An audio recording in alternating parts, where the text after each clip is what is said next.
Jesus como humano, tendo medo, mas sabendo da missão. Ele é Deus e ao mesmo tempo ele é homem. Quando ele pede para afastar o cálice. Essa é uma boa pergunta. Que é aquele momento... Essa pergunta só é fantástica. Ele sabe o que vai acontecer, ele sabe a missão, ele sabe que tem que fazer aquilo, mas ao mesmo tempo tem o lado humano que fala, meu Deus, eu vou sofrer, eu vou passar uma humilhação. O que é esse cálice? Exato. O que significa esse cálice? Muita gente acha que esse cálice era a consciência de que ele seria abandonado pelos seus discípulos, que ele seria espancado e vilipendiado no pretório romano, que ele passaria a vergonha de carregar um lenho maldito numa rua apinhada de gente xingando e gritando crucifica, o crucifica, que seria a exposição vergonhosa da cruz, do sofrimento atroz, da sede severa, das cãibras e das dores. E a resposta é 1000 vezes não. Não? Não. Não é esse o cálice? Não.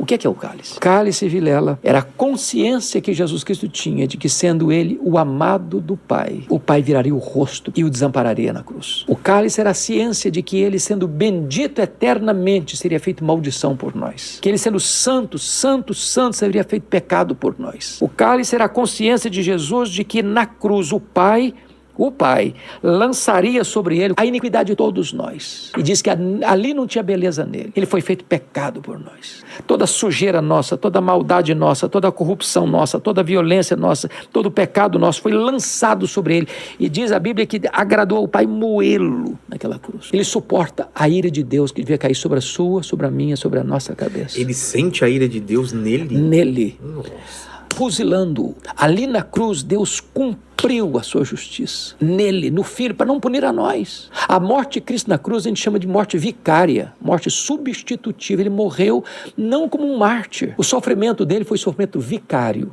Quando eu sofro, por mais que eu sofro pelos meus pecados. Jesus sofreu pelo nosso pecado. Isso é que significa o cálice. Quando Jesus foi levado para o sinédrio e eles cuspiam nele, batiam com um caniço na cabeça dele, ele está firme como uma rocha. Depois, na sexta-feira de manhã, eles levam para o pretório romano. Quem está desesperado é Pilatos, e ele está firme, sereno. Quando ele está caminhando com a cruz, as mulheres estão chorando atrás dele e ele pergunta, por que vocês estão chorando por mim? Não chore por mim, não, chore por vocês, por vossos filhos. Quando ele está pregado na cruz, ele transforma aquele patíbulo de horror num palco para a glória de Deus e profere 7 palavras na cruz. Pai, perdoa-lhes, hoje mesmo estarás comigo no paraíso. Filho, eis aí a tua mãe, mãe, eis aí teu filho. Deus meu, por que me desamparaste? Tenho sede, está consumado. Pai, nas tuas mãos entrego o meu espírito. Qual o significado de Pai, por que me abandonaste? Por quê?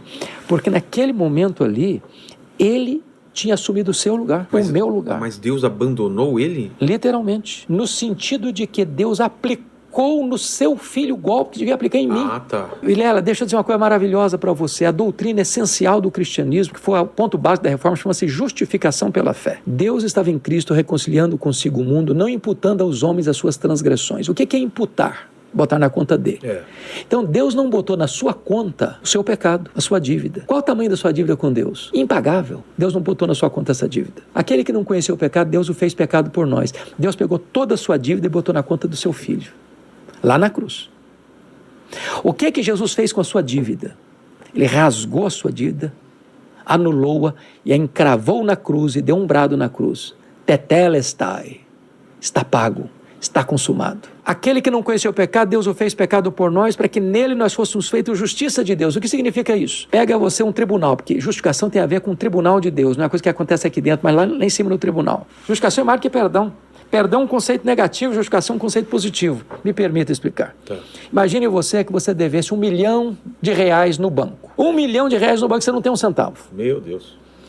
Aí alguém vai lá e deposita na sua conta R$1 milhão, a sua dívida é o quê? Perdoada, quitada. Você não deve, você não dá. Está pago. Mas se você estava quebrado, você contou, você não tem mais dívida. Isso é perdão. O que é justificação? É muito mais do que perdão, porque perdão é um conceito negativo. Justificação significa que todo o crédito da justiça de Cristo é depositada na sua conta. Se confessarmos os nossos pecados, Deus é fiel e justo para nos perdoar os pecados e nos purificar de toda a injustiça. Já parou para perguntar por que Deus é fiel e justo para perdoar? O justo não perdoa. O justo aplica a lei. Então como é que Deus é fiel e justo? Porque Deus, sendo justo, não pune o mesmo pecado 2 vezes. O seu pecado já foi punido na cruz de Cristo. Quando você creu em Jesus, todos os seus pecados do passado, do presente e do futuro foram levados na cruz. Quando você comete um pecado agora, você homologa, concorda com Deus. Eu errei, Senhor. Qual a diferença entre pecar antes de Cristo e depois de Cristo?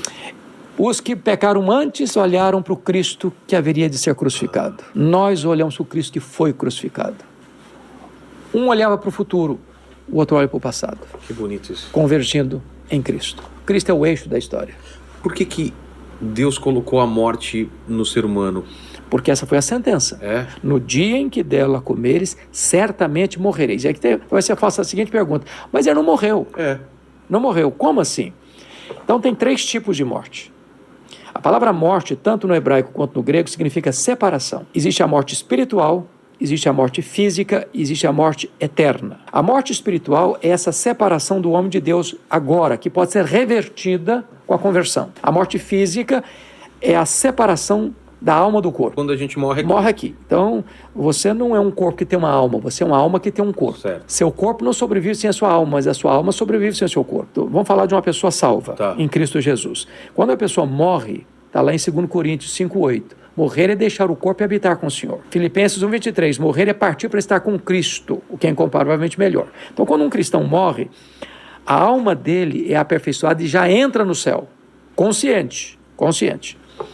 O corpo que foi feito pó, é pó, volta ao pó. O espírito volta a Deus que o deu. Então, isso é a morte física. O que é a morte eterna, ou a segunda morte? É quando esse indivíduo que tinha morte espiritual e durante o período da vida dele, do berço à sepultura, ele não se arrependeu, ele não creu, ele então morre sem chance de arrependimento, que não tem como reverter esse quadro depois da morte. Não tem salvação depois da morte. Não tem missa de 7º dia, não tem reencarnação, não tem qualquer coisa que se possa fazer para alguém que já morreu para reverter a sentença. Ao homem está ordenado morrer uma só vez, vindo depois disso o juízo. Então aí a pessoa é banida para sempre da presença de Deus. Isso é morte eterna, é condenação eterna. A ignorância não é uma porta secundária de salvação.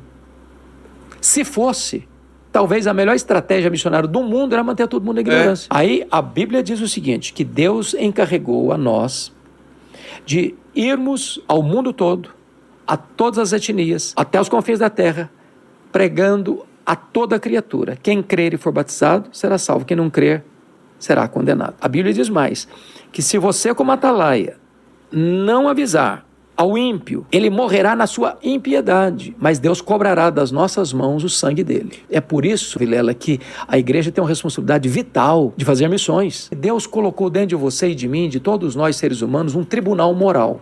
Deus se revelou de 4 maneiras. Deus se revelou na criação, Deus se revelou na consciência, Deus se revelou nas escrituras, Deus se revelou em Jesus Cristo. Todos nós temos um tribunal dentro de nós, de certo e de errado. O índio selvagem está lá, nunca tocado pela cultura, tem. O cara que está na montanha mais gelada da Ásia, tem. O cara que está numa selva de pedra, morando numa cobertura, só vive blindado, tem. Esse senso de certo e de errado tem dentro do coração de cada ser humano. Os céus proclamam a glória de Deus e o firmamento anuncia as obras de suas mãos. O problema do ateísmo não é um problema intelectual, é um problema moral. O senso de Deus, da revelação de Deus, está aí. Você vê as digitais de Deus em todo lugar. Então, nenhum ser humano é indesculpável diante de Deus. Nenhum ser humano. E, não obstante, porém, é que a revelação é suficiente para responsabilizá-lo. Mas é preciso do Evangelho, a revelação especial, para levá-lo à salvação. Quando você escuta o Evangelho, a boa nova da salvação, o Espírito Santo vai lá dentro de você, muda as disposições íntimas da sua alma e regenera você. Tanto uma pessoa que nunca foi tocada antes pelo Evangelho, como uma pessoa que foi criada no Evangelho, que conhece o Evangelho, mas que nunca tomou uma decisão. Me permita eu dar a minha ilustração pessoal. Eu fui criado num lar cristão, eu nasci no interior do Espírito Santo. Aliás, a minha história é muito curiosa, porque a minha família morava num lugar muito pobre, na região rural. Não tinha estrada, não tinha carro, não tinha médico, não tinha nada.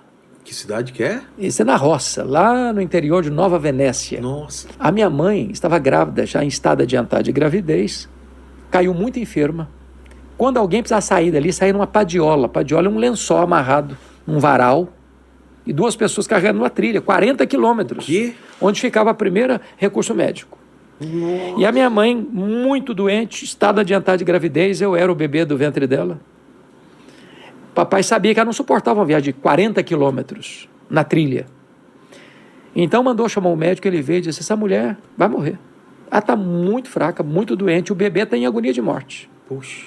E o médico deu uma sentença, falou, só tem uma chance, só pode salvar um, não dá para salvar os dois. Se não sacrificar o bebê, a mãe morre junto com o bebê.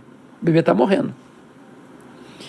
Naquele momento, a minha mãe, que era uma mulher analfabeta, que nunca teve o privilégio de sentar num banco de escola, com as mãos calejadas de trabalhar na roça, fez um voto para Deus e disse assim, meu Deus,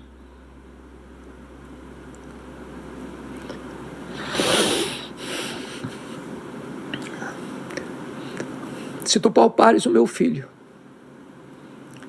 se tu poupares a minha vida, eu consagro este filho para ti, para que este filho seja um pastor, um pregador do evangelho.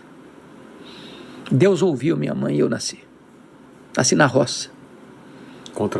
Contra todas as evidências e possibilidades. Sentido da vida. Por que eu estou aqui? Eu não encontro sentido da vida no dinheiro, no sexo, na fama, na riqueza, nos bens, no sucesso profissional. Tudo isso é bom, tudo isso é dádiva de Deus, tudo isso é cuidado de Deus, é providência de Deus, mas nada disso em si preenche o vazio do meu coração. E ele responde por quê lá no livro de Eclesiastes. Capítulo 3, verso 11. Deus colocou a eternidade no seu coração. Só o que é eterno preenche esse vazio. Só Deus satisfaz.